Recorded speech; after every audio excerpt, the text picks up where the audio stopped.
Bonjour à toutes et à tous, nous sommes l'équipe du traceur de ligne BMX et nous allons vous présenter notre projet.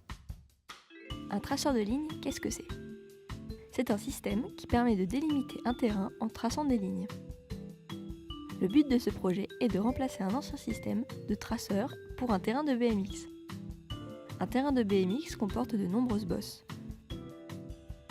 Le club de Guéret nous a donc demandé un traceur avec assistance électrique qui pourra tracer des lignes droites, qui sera 70% recyclable et fournira des informations à l'utilisateur comme le pourcentage de batterie. Le club voudrait également que la maintenance soit facile.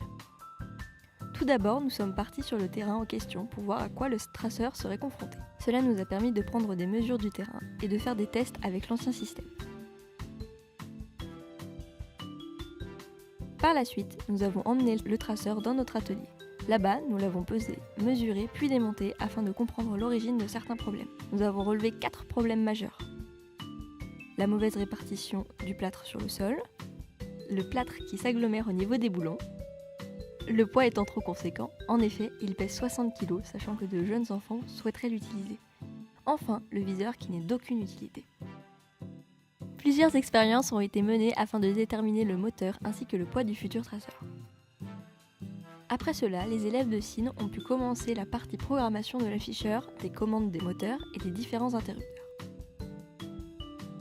De nouvelles fonctionnalités ont alors vu le jour comme un avertisseur de changement de trajectoire qui, en premier lieu, fonctionnait à l'aide d'un accéléromètre, puis maintenant à l'aide d'une centrale inertielle. Les élèves de E-Tech, quant à eux, ont pu commencer à faire des croquis du système pour ensuite les réaliser en 3D grâce au logiciel SolidWorks. Cela a permis par la suite de dimensionner les pièces et également de nous rendre compte de la difficulté à modeler certaines pièces et du manque de place à l'intérieur du système. Notre groupe, ne possédant aucun camarade de EE, nous avons dû réfléchir seuls aux différents moteurs et à la batterie. Lorsque tout le système a commencé à prendre forme, nous avons pu imprimer les pièces à une échelle réduite à l'aide d'une imprimante 3D. Au final, nous avons bien réalisé un traceur de ligne tout à fait innovant, durable et écologique, tout en respectant le cahier des charges fixé par les commentateurs. Merci de votre attention.